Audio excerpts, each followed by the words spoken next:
Okay. Hello, and thank you to everyone for joining us today. My name is Bill Wellock. I'm a public relations officer here at FSU. This is our annual briefing for media ahead of our hurricane season, which begins June 1st.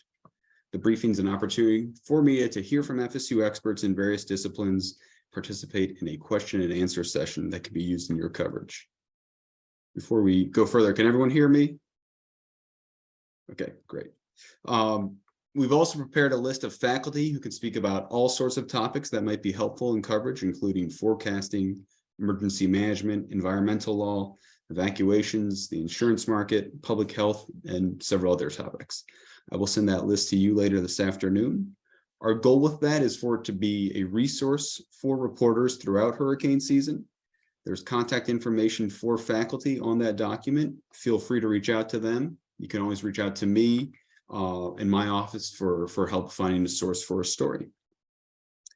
So without further ado, let's begin our briefing. I'll start with Professor Patricia Bourne, the Payne H. and Charlotte Hodges Midyat Eminent Scholar in Risk Management and Insurance in the College of Business. Professor Bourne researches insurance market structure and performance, professional liability, health insurance, and the management of catastrophic risks, such as hurricanes and other natural disasters. She is a past president of the American Risk and Insurance Association and the Risk Theory Society, and is editor of the Risk Management and Insurance Review. I will let Professor Bourne tell you more about her expertise. Thank you, Bill. Can everyone hear me okay? Okay. Well, hello, everyone. Thank you for the opportunity to discuss the resources at FSU that may be useful as we enter the hurricane season. As Bill indicated, I conduct research on a variety of insurance topics, and my specialty is the evaluation of insurance markets themselves, the structure, conduct, and performance of the insurers and how these markets are organized. For many years now, I focused on the need to understand property insurers' decisions to accept exposure to catastrophic risks, along with their responses to catastrophic events when they occur, and the influence of the regulatory and legal environments on those decisions of the insurance companies. So in anticipation of catastrophic events, property insurers have several options. These include decisions about where to write their coverage, the types of property they're willing to insure, and the rate charged for these properties, and even contract terms, what they're going to cover, what they're not going to cover. And then in case losses are greater than anticipated, which is often the case in a catastrophic a year with a catastrophe, insurers secure reinsurance and use other risk transfer arrangements to cover those losses that may exceed what they anticipated when they entered into the contracts with policyholders. So in the Florida market, we're currently experiencing significant issues with the availability of coverage in the private market. Probably aware of how Citizens, the state insurer, is now taking on a significant number of policies out of the private market. Insurers in the private market have not been performing particularly well, especially since events in the past few years. This year is especially concerning, maybe because insurers at this point are still struggling with claims from Ian from last year, and they're having a really hard time getting reinsurance from the larger insurers, global reinsurers, because it's a hardening market. They're trying to secure this type of coverage by June 1st, but it's been very difficult. Many of the insurers, including big names like Swiss Re, are still very reluctant to take any of the Florida risk. So I'll leave it there. All right, thank you, Professor Bourne. Next, we have Dennis Smith. He's FSU's planner in residence and the director of the Mark and Marianne Barnaby Planning and Development Lab in the Department of Urban and Regional Planning. His work is focused on risks to the built environment, including projects for resiliency, transportation modeling, evacuation planning for high-risk areas, and vulnerability assessment. He has extensive experience managing state and federal programs and a thorough knowledge of laws related to land use, transportation, and disaster recovery. Dennis, thank you for joining us. I think Let me unmute myself here, so you didn't hear the background noise of all the thunder. It's as if we're in the middle of a severe weather event. As Bill mentioned, my background is pretty varied. I spent a lot of time in the public and private sector working in emergency management programs and disaster recovery support roles. So let me talk to you a little bit about some of the research we're doing now.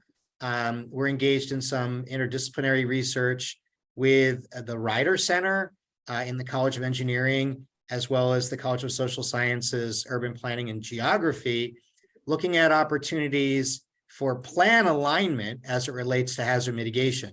So let me take a step back and just refresh your memory on how we do things in Florida.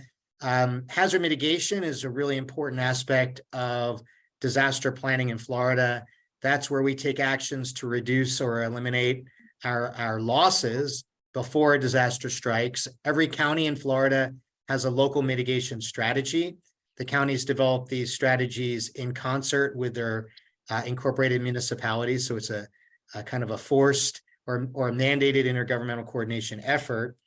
These plans came about in the late 90s. Florida was the forerunner of these plans, or the showrunner for these plans, as it were. I worked on that process back in those years. FEMA adopted this as a national requirement in the 2000s, and these plans are necessary for communities to get money after a disaster for hazard mitigation.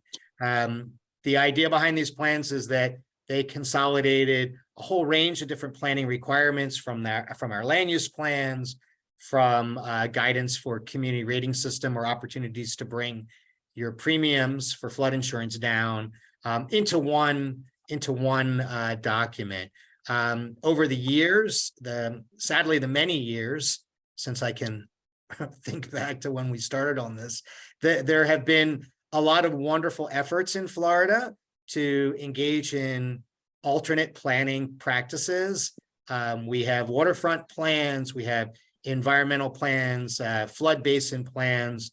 Some of our regions have entered into climate compacts, and there are these regional climate compact plans, and they all address, to some extent, hazard mitigation.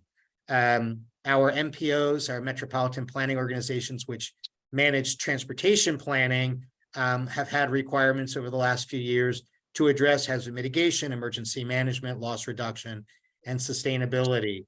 And then unfortunately, that brings us to today, where we're once again facing this fragmented environment or ecosystem of plans.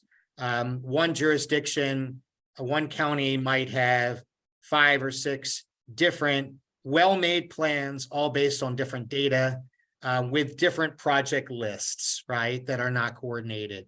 So, if you were to ask a county official, I've got $100,000 for you, what project is it going to go to? Does it go to the MPO plan now? Does it go to the local mitigation strategy? Does it go to a climate plans project? So our research is looking at opportunities to realign these planning processes, to understand the data that's being used so that there's efficiency built into data sharing, right? Some data is very expensive to get, some risk data. Can that be shared between counties and municipalities, large and small communities? To what level are we planning for vulnerable populations? What are the standards we're using to assess the risk of vulnerable populations? Are there opportunities for alignment when it comes to public participation? As we know, we get people in our communities that know a lot about their community, that are engaged in a planning process. Are we tapping these very same people for 5 different planning activities, right? And is there a way to somehow think that through? And then finally, can we create some type of a platform or framework for aligning projects once again, projects and programming for funds, either funds that are available now that can be programmed, or funds that might become available after a disaster. So our study area is Broward County and the municipalities in Broward County. We've made some really good progress on this project. And we presented at the National Hurricane or the Florida Governor's Hurricane Conference last week on some of our preliminary recommendations. And we've got about another year to go. I think in addition to planning for vulnerable populations and doing social vulnerability analysis, one thing that differentiates this project is the focus on housing and homelessness. Oftentimes when we think about housing, we think about programs, but our research is looking more into some supply chain issues. Are there ways to make the availability of resources, materials better or more efficient? Can we use recycled materials that would still meet the Florida Building Code, et cetera, so that we can have better outcomes and quicker outcomes for reconstruction after a disaster? And then finally, this issue of homelessness. I mean, it's a pervasive problem in Florida. It's only getting worse with some of the crises that people are talking about with insurance, right? With the housing market in general. Are there ways to better plan for homelessness or the unhoused populations when we're thinking about disaster resilience planning? And also too, the extent to which we can create some mechanisms or safety nets so that disasters aren't driving people into an unhoused situation. And that's kind of the big project for this year and next year for me. And that's it. Yeah, so I'll hand it back over to William. Yeah. Sorry. All right. Thank you very much, Dennis. Finally, Associate Professor of Meteorology, Allison Wing from the Department of Earth, Ocean and Atmospheric Science, which is in the College of Arts and Sciences. Professor Wing is an expert on climate and hurricanes. Her research group studies atmospheric dynamics and climate with a special interest in tropical cyclones and tropical convection, the clustering of clouds and hurricanes. Professor Wing, could you tell us a bit about your recent work? Thanks, Bill. So as Bill said, I'm an atmospheric scientist, and I study tropical cyclones and hurricanes, as well as other types of tropical clouds and thunderstorms and climate variability. And really the overall goal of my research is to gain a better fundamental understanding of the physical mechanisms by which hurricanes form and intensify, as well as improve the accuracy of our forecast models and climate simulations. So just as an example, one of the things that we've been investigating recently are interactions between clouds and infrared radiation that help tropical cyclones form and intensify. So basically all of these deep thunderstorm clouds near the center of a developing storm cause local heating in the atmosphere, which then can favor moistening in the atmosphere, rising motion that then helps drive the tropical cyclone's overturning circulation and helps it form and strengthen more quickly. And so we've been studying those interactions in a combination of models, satellite observations, as well as dropsonde data from Hurricane Hunter aircraft, which I'm sure some of you saw when they were visiting Tallahassee a few weeks ago. And in addition to that work that's really focused on these sort of mechanisms of tropical cyclone development, we also have a couple projects involved in developing diagnostics for climate models and forecast models to help identify areas for model improvement in simulating tropical disturbances and hurricanes and tropical cyclones. So in terms of, what I can help you guys with, I'm available to answer questions about the science of hurricanes, really the basic physics of how they work, as well as how we make forecasts, what the forecasts are, as well as how climate change is affecting hurricanes, which is another aspect of my area of study. And we are seeing, increased hazard risks to Florida from climate change. And I'm happy to talk about those more specifically if there are questions. In terms of the kind of current forecasts, I don't personally make seasonal forecasts for tropical cyclones, but I'm aware of the ones that are out there. As I'm sure you know, NOAA will be releasing their seasonal forecast next week.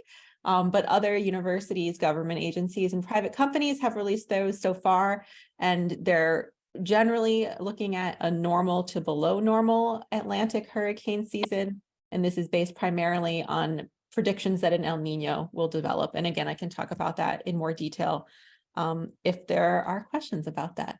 So I think that's all for now. Thanks. All right. Thank you, Professor Wing, and thank you for pointing out how you can specifically help media. That's sort of what this is all about. Thank you to all our faculty members for sharing their expertise here.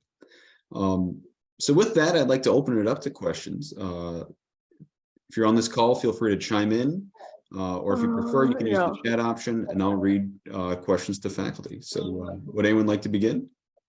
This is Greg Allen. I had a couple questions for Allison.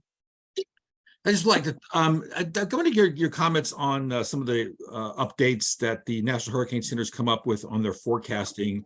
They're going to be able to do like a 7-day outlook this year, as opposed to the 5-day outlook in the past. Maybe you can talk about that first of all. Like, why is that important? Is that, how useful will that be, do you think?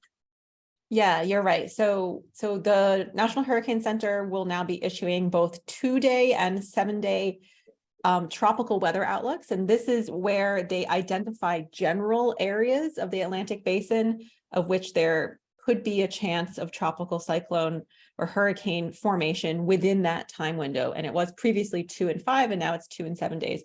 And I think the change from 5 to 7 days really reflects the improvements we've seen in our forecasts and our ability to predict tropical cyclone formation. It gives you just a kind of a little bit more lead time in thinking about, all right, within the next week, are we expecting anything to happen? Obviously, then, once a specific storm has formed, then they'll issue their normal sort of, forecasts for that. And so it's really just, again, reflecting advances in our forecast abilities, and helping people have a little bit of a longer, look. But these are not, this 7-day outlook is not like for specific storms. It's sort of there's like a kind of colored shaded region that's drawn on the map, and it'll have different percentage of like 20% chance of storm formation within the next week or something like that. So that's what those are aimed at. Do you think that they're going to have that consumers, people, the public, the general public is going to recognize, use that? How should that be informing their preparation and their decisions? I think that if you see that there's an area that has a chance, a moderate to strong chance of a hurricane forming within the next week, that's an indication that you should pay closer attention to the weather forecasts during that time frame, so that if a hurricane does form, you're aware of it right away. So I think that's really the main use to the general public. It's just an indication that you should pay a little bit closer attention to the forecasts during that time period. This is Skip Rigney. I have a question that's in a way a follow-on to that, in that it, I think, overlaps the meteorology and the social science. There was a lot of discussion for several years now, and especially after Ian, about the cone. Is anyone at Florida State doing any research in terms of what the most effective or optimal way of presenting that kind of information, both to the public and to decision makers? Yeah, the infamous forecast cone. There actually have been some studies done within our department at FSU about how effective the cone is and what possible changes could be better, as have many other groups at many other universities. I know it's something that the National Hurricane Center, they always are considering ways of improving how they communicate their forecasts. But as of now, the cone is still here. I would remind to all of you that what the cone means, it's representing average errors in forecasts of hurricane track. So it's not specific to a particular storm. It's based on the historical errors of the National Hurricane Center. And it's also only representing the errors in the track of the center of the storm. And a hurricane is not a single point. Its impacts, as we saw with Ian, spread over a wide area that can be far away from the center of the storm and far outside the cone. And so I would encourage people, including media as yourself, to, yes, continue to emphasize the forecast tracks in the cone, but also to emphasize other products that the National Weather Service issues that are more focused on the actual hazards that are expected. They have this great set of graphics called Hurricane Threats and Impacts, which will typically be on the National Weather Service homepage when there's an active hurricane I can pop a link in the chat also of where they are, because I think they're really great because they basically have this color shading that says what your expected impact is from the different types of hazards associated with hurricanes, including extreme winds, storm surge, flooding, rain, and tornadoes. And you'll see that color shading overlaid on the cone. And especially in those last couple days before a hurricane is making landfall, you know, the exact track is not the thing to focus on at that point. It's what hazards are we actually expecting, and what are the things that, because those are the things that you have to actually prepare for.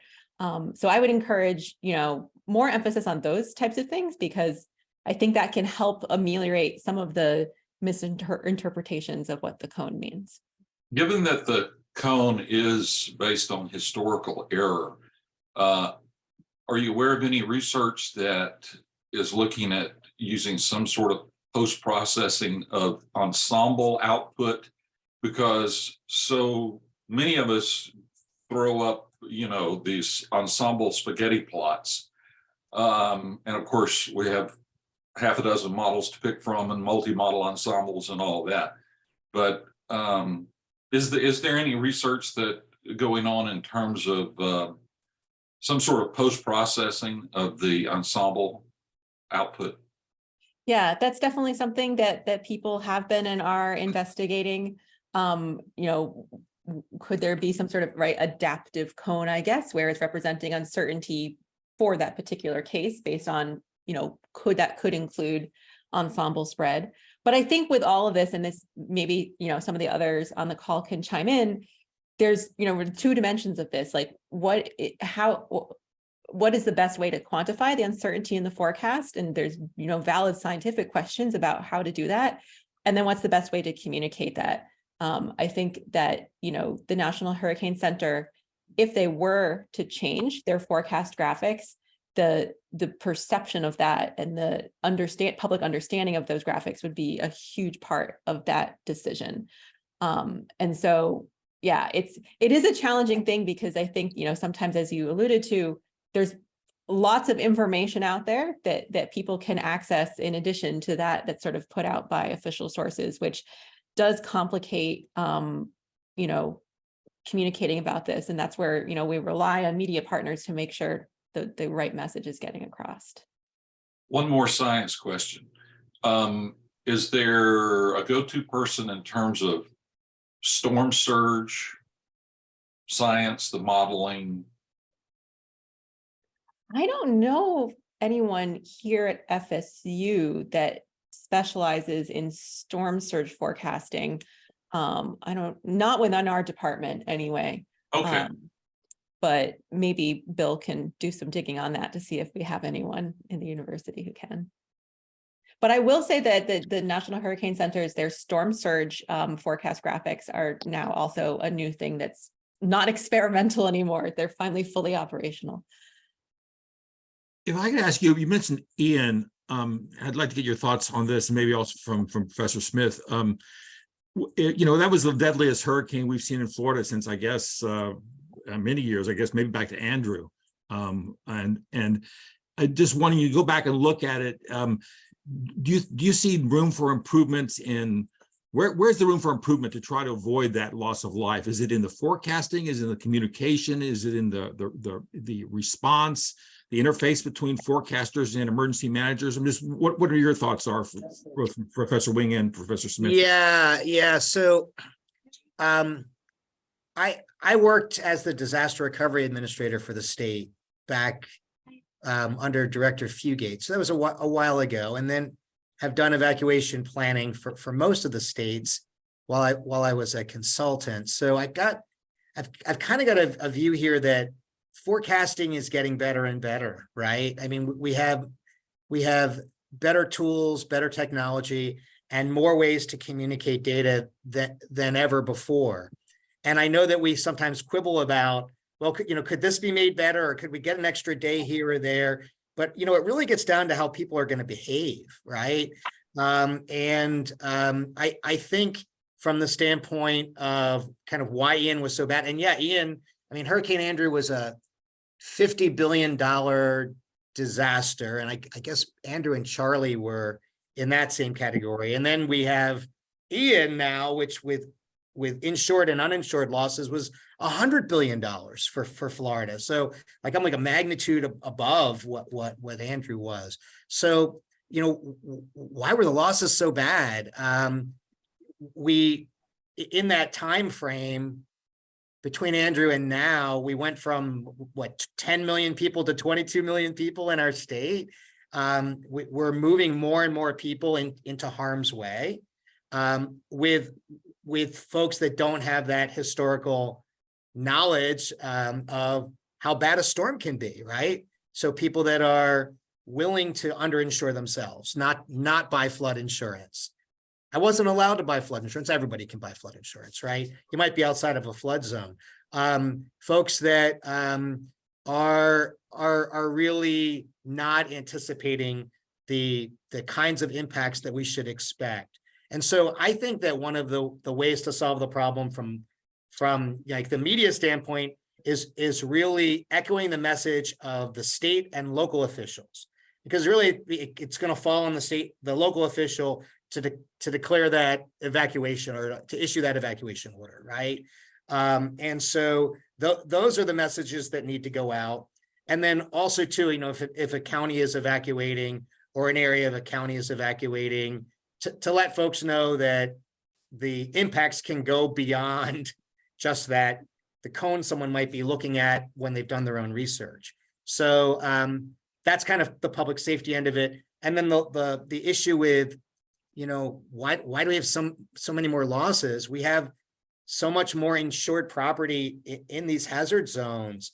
Our planning, from a planning perspective, our planning oversight and requirements have diminished over the past decade or two, right? You know, it's a pendulum, it goes back and forth.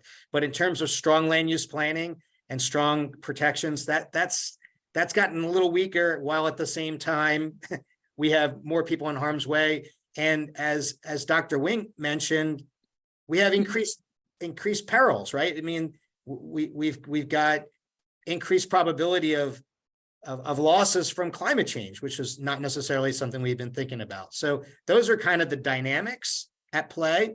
And I really think that we have a strong emergency management system in the state. And so the men and women in that field are doing a lot to think through this planning. They have great tools at their disposal, but they're up against some of these challenges. Does that help a little bit? Yeah, and Dr. Wing, I'd like to get your thoughts on that. I mean, is there? I can add on to that.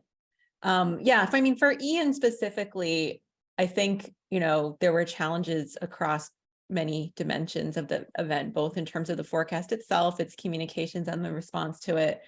The forecast itself was a really, really tricky forecast, as there was more uncertainty with it than is typical, I would say, which is something that the National Hurricane Center did point out in their written forecast. They mentioned, I think, every time that there's larger than unusual uncertainty in the track forecast specifically, as well as there always is uncertainty in the intensity forecast. And so it was a challenging event. My personal opinion is that, you know, I think they did the best they could, you know, with the information available. There's certainly, you know, lots of, you know, re-examining the situation after the fact to see, you know, if anything could have been forecasted differently or better. But it was just a tricky circumstance in terms of how the hurricane was interacting with other sort of weather systems in the region. That's what made it so tricky. Which we certainly saw. I mean, FSU was closed for a week, right? And we didn't end up having any impacts here because at the time that decision needed to be made, we were potentially in the risk zone. And then, as we were kind of alluding to in response to an earlier question regarding the cone uncertainty, I think there definitely were some communication challenges as that track and the cone with it were shifting around. People were maybe erroneously thinking, oh, I'm not in the cone anymore, I'm safe, or like that kind of a thing, which is not correct. So, you know, those issues are present, you know, I think in any storm, and they were maybe amplified a bit more in Ian because there was a little bit more uncertainty than usual. And just, you know, anytime you have a track that's going kind of parallel, right, to Florida's coast like that, really small differences are going to make a big difference as to whether or not, yeah, it actually makes landfall in Tampa versus Fort Myers. So the kind of impacts of those forecast shifts are amplified because of how they're aligning with, the particular shape of the coastline there. And so, yeah, it's tricky, but, I think, and it's of course then, the fact that there's just more infrastructure and people in the way when one of these events happens, probably statistically is the thing that contributes most to the losses. Great, thanks. And Dr. Bourne, I mean, doesn't that also drive the whole difficulty in the insurance market too, right? Yeah. Right.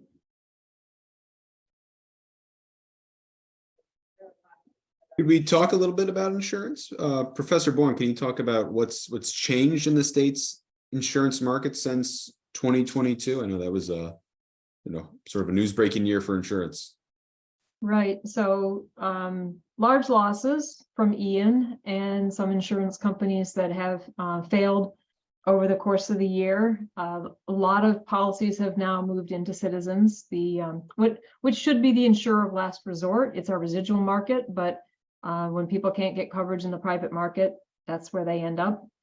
All of the insurers, private insurers and Citizens, are struggling right now to get coverage from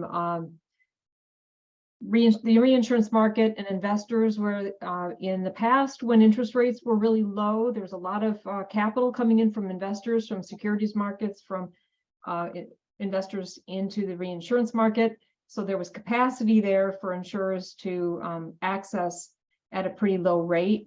And what I mean by that is, they need to insure for those losses that are higher than expected.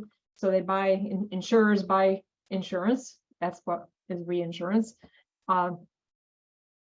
It's really hard for them now to get rates that look anything like what they saw in the last few years, because with the interest rates in general going up, investors have pulled capital out of the institutions where this was made available, through the alternative risk transfer, insurance-linked securities. So I think we still have another couple weeks to see what insurers, including Citizens, are able to secure in terms of their reinsurance capacity. And after that, we're crossing our fingers to make sure that, what's out there in capital in the insurance market, across the market, is going to be sufficient for paying any claims that come in this year. All we can do at this point, I mentioned that insurance companies have some different levers to pull, but when you enter the season now, this is not a time to think about, oh, maybe I should try to diversify my exposure. It's kind of too late for the insurer to do much other than, turning down policy renewals to the extent that they can non-renew, and that's creating problems for the consumers. But we get to a point by June 1st, where it's what the insurance companies have managed to put together as the different towers of coverage, whether it's from London, Bermuda, different global reinsurers, and we cross our fingers that they've got access to enough capital so that when the claims come in from the next big event, policyholders will be paid. And Dr. Bourne, I wanted just to add something too about, there was a question, kind of what did we see after Ian? And after Ian, we did see a number of people who experienced losses due to the peril of flood, right? They got flooded, and they were outside of the 1% probability, the 100-year floodplain.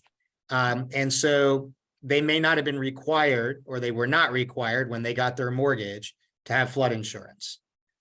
Because flood insurance, as you all know, is a separate product that's backed by the federal government. You write your own policies that the private firms can write, but it's still backed by the federal government. And so I think that there is this learning curve. I'm a strong advocate, man. If I lived within 25 miles of the coast, regardless of whether I was in a MAP floodplain or not, I would have that flood insurance policy.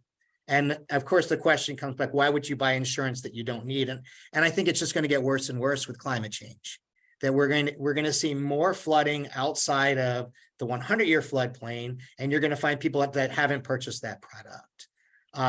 And so, again, I'm an advocate for it. If you're outside of the 100-year floodplain, your premiums are much less than they would be if you're in the higher risk zone. So it's not that it's unaffordable if your structure's outside of the 100-year floodplain, but gosh, it could mean all the difference in the world, right? Right. And we did see that, right? Dr. Bourne, we did see quite a number of areas where people, they were underinsured, right? Or they were uninsured, right? Yeah. Right. And, there's a behavioral concept, we think of in insurance that if people don't think something's going to happen to them, or if something has happened that's bad, but it hasn't been a while, right? And catastrophes don't happen often enough for people to think I need insurance. But a big event like Ian and all the damage that it caused from flooding was really eye-opening, I think, to a lot of people, that say, oh, I didn't realize that could happen to me. And hopefully they'll, consider buying flood insurance. If the next few events that we have don't involve a lot of flooding, you'll see those policies canceled very quickly, because they aren't, in a lot of areas, they aren't required still. I know there's work on redoing some of the maps. So mortgage companies will start, possibly encouraging more of that coverage. But in terms of what people are seeing, it really helps, unfortunately, to see a lot of really bad damage, to wake people up to say, yeah, you probably should be thinking about flood coverage. I have a two-part insurance question, if no one else has a question. Professor Bourne, I wonder if you could talk about, first, since 2022 to now, if there have been any efforts in particular that you see as especially effective in trying to fix the insurance market in the state, or looking forward, if there are any initiatives ongoing that look promising for doing that in the future. Well, the biggest change this year, just in the last couple months, has been the and I can never remember bills, so everybody probably knows more than I do about which bill I'm talking about. But the legislature approved that we would no longer have assignment of benefits and the one-way attorney's fees. Some things that happen that have raised the cost of coverage because insurance companies have had to litigate or at least defend a lot of claims for bad faith or unfair claims practices that are coming from the trial bar, basically. And I think when I look at what it might do to the market, we've got probably 2 or 3 years before the effects of, telling people and lawyers, that limiting their ability to sue or working through what the current caseload looks like for these events. It's not something we're going to see a benefit this year, and certainly not if we're thinking about going into this hurricane season. It doesn't have any impact on the types of claims insurers need to be prepared for right now.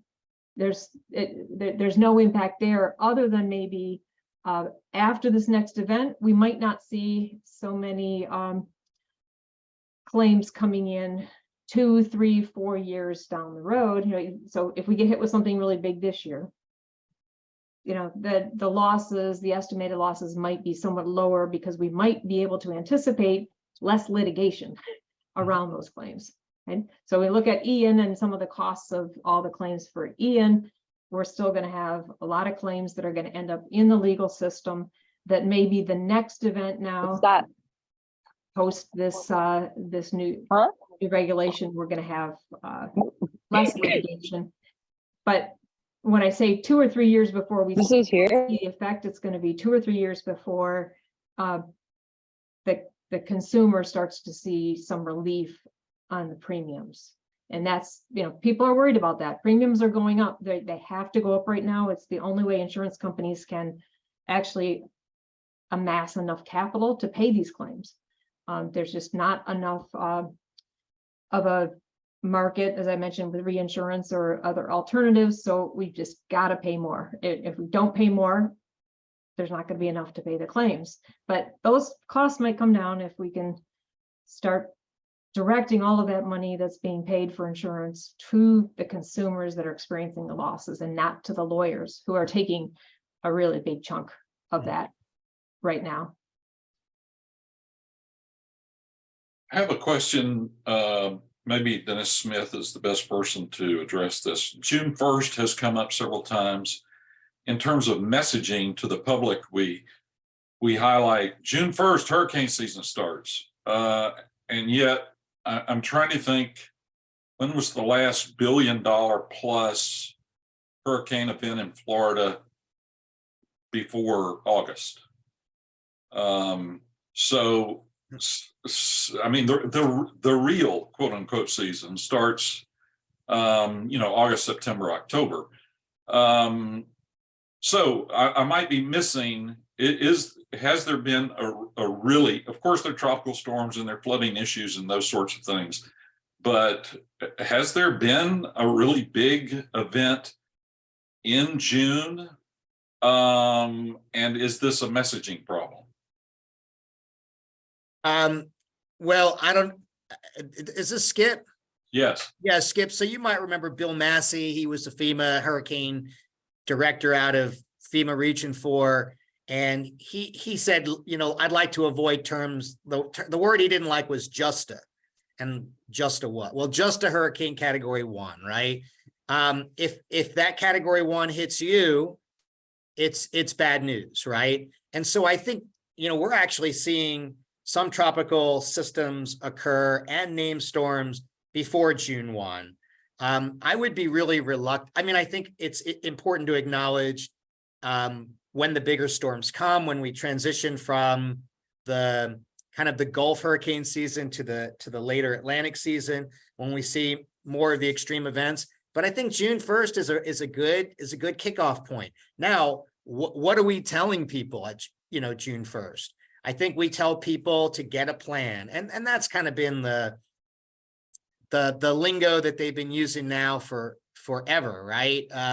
But there's a lot of guidance on the Florida Division of Emergency Management website about what that means, where individuals, homeowners, families have a family action plan, and June 1st is not a bad time to do that, because we if that category 1 storm comes the third weekend in June or the first week in July, you're going to be happy you had that plan. Likewise with businesses. So, and again, I mean, I come from a little bit of a different angle, and that is, you're moving to Florida. We've moved from, whether you're from South Carolina or New York, right? You've come to Florida. These 12 million people that we added since 1990 came from someplace else, or most of them did. I think people need to know that we can be subject to disasters from a range of different sources. We can have man-made disasters. Something could happen at Turkey Point. We could have a chemical spill. We could have a terrorist incident. There could be an issue with mass migration, right? There's a lot of things that can go on. And then within the realm of natural hazards, there's sinkholes, there's tornadoes that don't necessarily align with the same season. So I think people need to know you're living in a very risk-prone state. And you need to be ready for anything that could happen to you. But June 1st is not, in my mind, not a bad time to kick that off. So long answer to a short question. Sorry about that. I could just add on there. I mean, I totally agree with everything Dennis said. And I would point out as well that there's actually evidence that the start of the hurricane season is shifting earlier.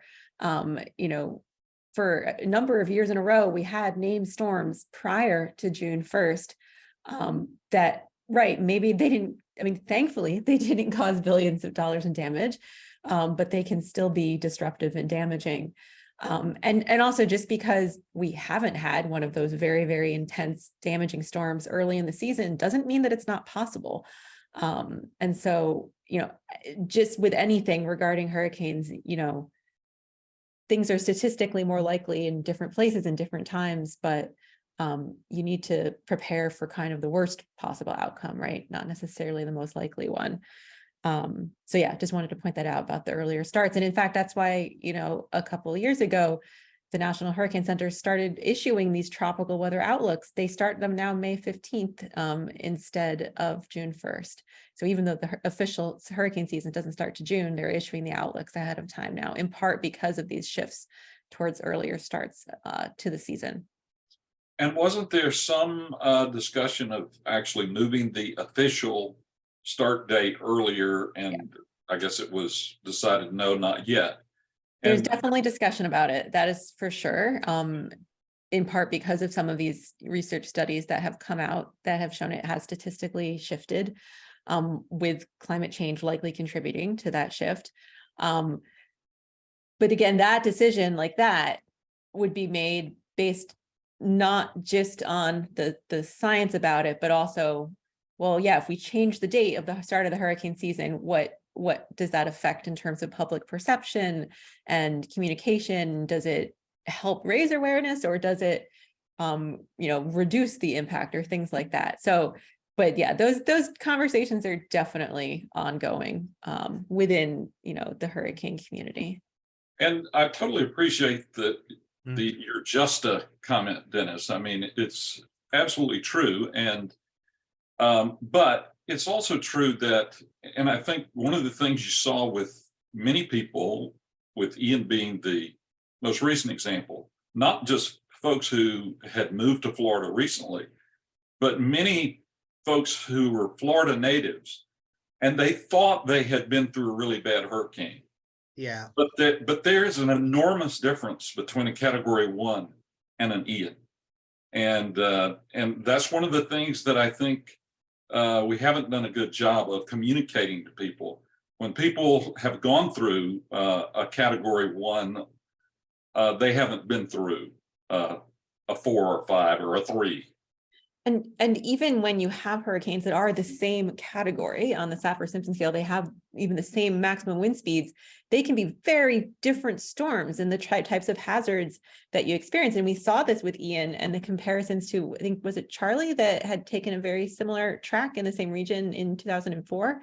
Ian was much larger, moving more slowly. All of these different factors can cause huge differences in what you actually experience. And so absolutely, a Cat 4 is different than a Cat 1, but a large, slow-moving Cat 4 is also very different than a very tight, compact, fast-moving Cat 4. And Harvey in Texas, in Houston, is a good or an awful example. Yeah, I mean, it was really the flooding. It was what Harvey was long after it was less than a Category 1. So again, all these things are not science problems; they're communication problems. They are, and but I think it is important for you guys in the media to share some of these stories. I know one of the anecdotes that I think about is I did a lot of work in Mississippi, both before and after Hurricane Katrina. And there were plenty of folks that said, I lived through Camille. That was the killer storm. And there was, even like a fishing boat that was still left some ways inland from Route 98, and people were like, well, that's as far as the surge will ever get. And we know the surge went all the way up to I-10, and lots of people lost their lives, and it was old timers who lost their lives. But the warning was there from the state emergency management. This is going to be bad, folks. You need to evacuate. So I think sharing, you don't want to share too many horror stories, but to say, to emphasize things could be worse than what you've previously experienced. You mentioned early hurricane, I can't really remember. I can remember being activated in June when I worked at Division of Emergency Management. But the earliest storm that I actually remember making landfall was more recent, and it was actually my namesake storm, Dennis. And that was somewhere around the July 4th weekend. I can't remember the exact date. I think it was right after July 4th. But there was pretty significant damage up here in the Panhandle from Hurricane Dennis. And the question is, if that was 4 weeks after June 1st or 5 weeks after June 1st, That's about enough time, I think, to get people ready for a storm that, like I said, if you were in that, it wasn't just a category 3, right? It was the big one. So just a few thoughts there. And I think we have a lot of examples that we can provide of how one storm might have been similar to what we see projected, but the impacts could be quite different, and to be prepared for the worst. Thanks. All right. I have one question quick that I'd like to ask, and then maybe we can end with any parting thoughts anyone has. I think this is mostly for Dennis. Are you seeing any efforts to build or rebuild or adapt in such a way that would mitigate the worst effects of severe weather?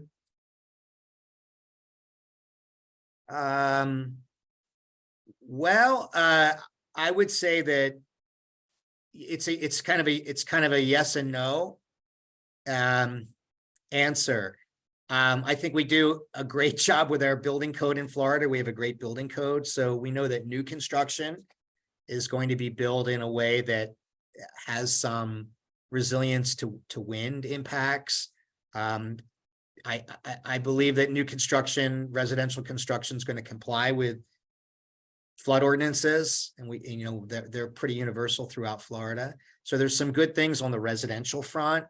In terms of infrastructure, at least infrastructure projects that have federal source dollars, like through the Federal Highway Administration, there needs to be consideration of resilience.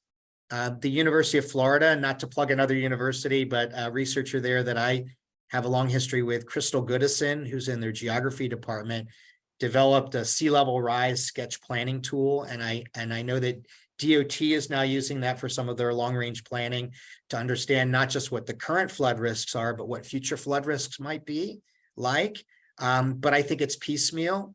And unfortunately, I think it takes storms like Ian to drive it home, that, how long can we continue to invest in infrastructure that is extremely expensive, that might have a much shorter life expectancy than 30 or 50 years, right? Understood. Thank you. Okay. Professor Bourne, Professor Wing, Professor Smith, would any of you like to share any parting thoughts?